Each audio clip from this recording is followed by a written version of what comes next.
Hey everyone, welcome back to my workbench. So I got a neat new update for everyone.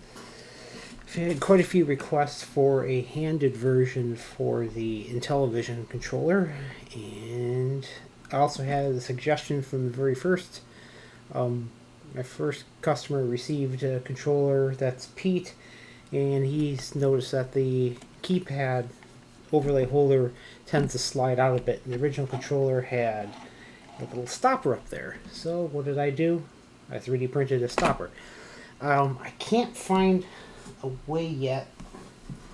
Oh, this is the one I'm sending out tomorrow. This is the ambidextrous version. This is going out. The problem I'm running into is the way the internal components are here. I can't really move much down yet. So, just not sure. I hope I can move this a little bit more, this section here.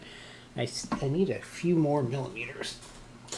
Because if you look where it sits, it ends up about, yeah, it's a good close to a centimeter overhang there. So I gotta figure out if I can modify this future versions, like version 2, for having the overlay.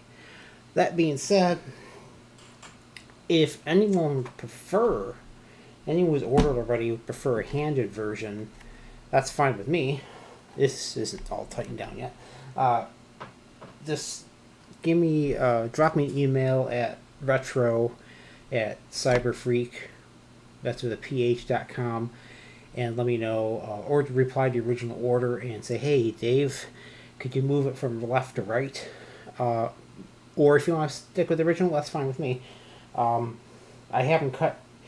I think I've only built 4 of these. Which number are you? Yeah, 4 of these so far. And as I realized after Pete gave me some really good feedback on what he liked and some room for improvement, so he expressed he wanted a handed version. I've had quite a few people ask me for a handed version. So here's the right-hand version. It's just as easy to me to make a left-hand version. It's just mirror the file on the CNC. So this one has, of course, it's handed. This is right hand, so you prefer playing joystick with the right hand, which I do. This will be, I don't have it both done yet. Right-handed. It has a little stopper. So I looked on the original controller. It's kind of hard to get out in the first place too. So dimensionally, this is within 0.1 no less than 0.1 millimeters distance here. So it's very close to the original. I try to copy as close as I can. So yeah, your overlay, it works better when it's tightened down all the way. These screws aren't tightened yet. Drops right in there and stays in. So yeah, that is the handed version, and so that's what I'm working on next. I've been making some great news. I did get in 25 joysticks finally. So once I'm done with this batch, I'm going to update all the orders. So even if you update now, even if it says it's back order, I have the parts. It's just a matter of me building the darn things. And I'll be putting up a page with the handed version shortly, once I get the first one built up. I'm also working on I bought a Cricut, he's over there, a Cricut cutter.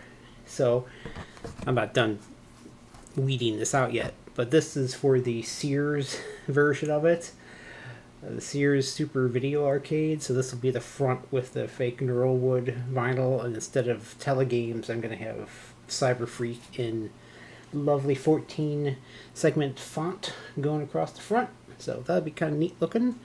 So that's coming, and I'm also going to be cutting, about to sneeze, cutting in the along the back. There's like this really dark mocha brown stripy thing, so I'm going to be copying that as well. So that version I think I'm going to make a little more pricey, because this is a lot of handwork to weed out all the little segments there.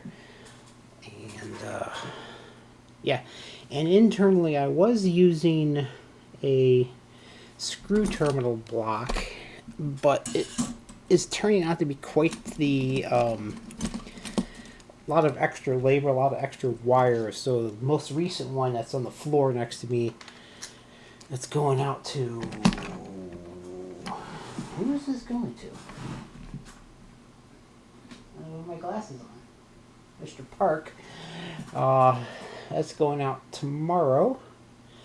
And I am on vacation from my day job this week. So I expect to catch up with a lot of orders. So if you've been waiting, thank you for waiting. But you are going to be seeing your controller soon. I'm going to be sending out an email, I think tonight, saying, hey, I'm coming out with a handed version. Do you want to go with the handed one? Or do you want to stick with the original? Either way, I'm not going to charge any extra for handed it because it actually has less parts in it. The handed version might actually be slightly less expensive than the ambidextrous because it's just less parts, less labor in that case. So in that case, that long story short, I actually do have an order for an Atari 5200 Andy Classic, which I haven't done a classic. I don't do classics much anymore, but I like the classic. I like the keypad on them. And so I'm going to be building that tonight and get that one done. And I also, like I said, I switched from the screw terminals to just one of these little perf boards on here. Because actually I need 6 diodes and interface with the DB9 connector. So in this case, I had left over from a previous experiment I was working with is these little it adapts from the little 50,000 spaced IDC cables that I use to I think these are 2mm and this is 100,000 spacing, 2.54 millimeters. So then I can just put a header on there, drop right on here, and then have all my little diodes and the connectors. What it really gives me advantage of is I have, instead of making a bunch of DuPont connectors, I have to plug into the keypads. The keypads little focus is a little off. The keypads are use this DuPont style connector here. 100,000 space DuPonts, which is like this, and they had to manually do a bunch of crimps, which isn't so bad on like the 5200 because there's only 8 connections I have to make, but this I have 14 to make, and it's a lot more reliable because I use 2 keypads. It's a lot more reliable to have header pins and plug it in the board. I don't have to worry about. My crucial thing is I have 2 of these stacked on top of each other. The bottom one has to be the row layer because the rows on here actually share their lines with the joystick. So if for some reason I had that on top, if I made like a partial connection, I could actually make the joystick move in different directions. But if you put on the bottom, these little domes are inside. You can't quite see them. There's little snap domes in here. Both domes have to collapse. The top one doesn't matter because the top layer shares it with the buttons, and the buttons always require at least 2 lines being pulled down. So it recognizes that it is not a keypad. It recognizes it's the buttons being pressed. Neat system, actually. Relied on basically a 3-layered flex board to work. Kind of neat engineering, actually. Simpler than the Coleco's. I think a little more elegant than the ColecoVision's version of the way they encoded the data. So each have their own neat features. So tonight, let's see, maybe I'll do a little soldering and then I'll switch over to that 5200. But yeah, I'll probably keep it short. I'm just going to be soldering. It's boring to watch soldering. I have a bunch of solder joints I want to whip through here, and got to do a bunch of soldering. And then tomorrow I'll finish up the 5200, and tonight before I go to bed I'll send out that emails to all the remaining customers who have bought the ambidextrous version. Ask, hey, do you want a handed version instead? And it'll be an option to have. So in case you prefer a handed version, and it seems like it's going to make like playing Deadly Discotron a lot easier because your hands are going to be you're going to be able to go do this thing, kind of like your kind of Robotron-y kind of thing. Yeah, I gotta tighten this down. Once it's tightened down, it's not gonna slide down all the way. We'd be able to do the whole. At least it doesn't fly out. Let's return. Sure. Yeah. Once I tighten this down, it won't go flying. But yeah, this is the new overlay handed version. So that's coming up next. I gotta take pictures. Well, once I get one put together, I'll take pictures and send that out. But yeah, back to work. I'm gonna grab my microscope because I'm getting old and I don't feel like going blind. Microscope and do some soldering. This is a nice little solder scope for soldering here. I don't usually go for electronic, but it gives me a lot more working distance to play with than the stereo microscope, and I don't need that much depth perception. Oh, that's so much easier on the eyes. I'll do a couple here and then I'll stop the video. But yeah, the handed version looks really nice actually. Compared to it turned out really well. Do I need a finer tip? That's the question. I might be easier.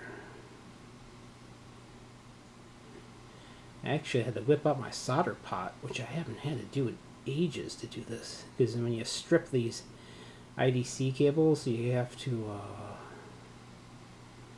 please don't be a solder bridge.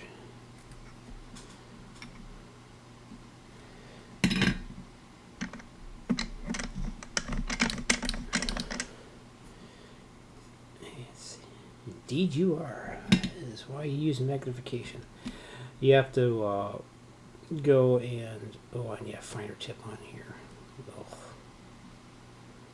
Ugh, this is hard with this size tip. Too big.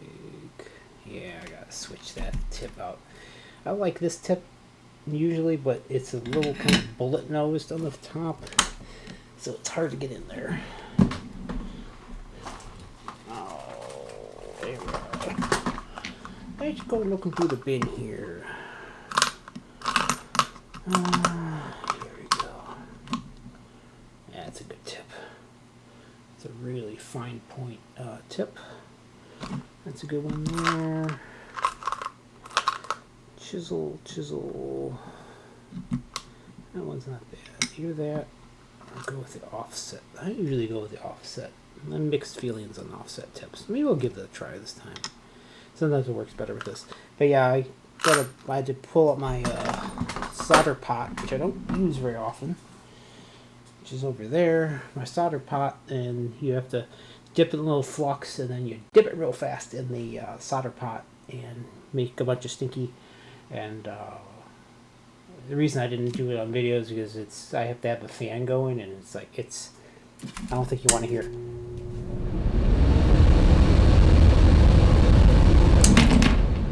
Doesn't make for very good YouTube. So, my solder extractor is right next to my microphone, which is right there. I used to wear the lavalier mic, but it's just so hard moving around the room because I tend to move around a lot. But yeah, everyone, thank you for your orders. Let's got another one in today. And I've been pleasantly surprised with the amount of repeat orders as well. Customers who've bought my 5200 controller also buy my IntelliVision controller, so that's awesome. A lot of crossover there, which is cool. Once this is done cooling, I'm going to swap the tip out, make sure it's tinned okay, and do some boring ass soldering. And then, yeah, while that's cooling, I'm going to write an email to everyone saying, hey, would you like the handed version instead? And if not, don't worry about it. It's going to take me, well, since I'm on vacation, probably get probably a controller a day done, maybe even more than that, because once these circuit boards are all wired up, that's actually pretty darn quick to wire it all up. So, and I got the new joysticks in, so I'm so happy. Finally got some I ordered a second order, and it came way before the first order did. So now I have $400 in joysticks between the two sets. So that's a lot of joysticks, man. I have a huge bin full of joysticks. So hopefully it makes its way through customs eventually, so I'll have another 25, so 50 joysticks to play with. So it'll be good for a while. And it's like, oh, I still have a summer sale. Excuse me.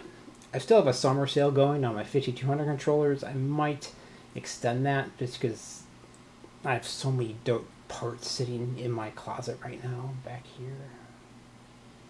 That white cabinet there is full of about $1,000 in parts right now, maybe more. Because I did a bunch of panic buys with all the madness going on, so I have a bunch of parts sitting in there now, which is a little frustrating. But I won't get political. It's not the point of this channel. But yeah, that's. I have a lot of parts sitting over there, and I still need to release my LT, my 5200 Lite controller, because I can't. Oh dear.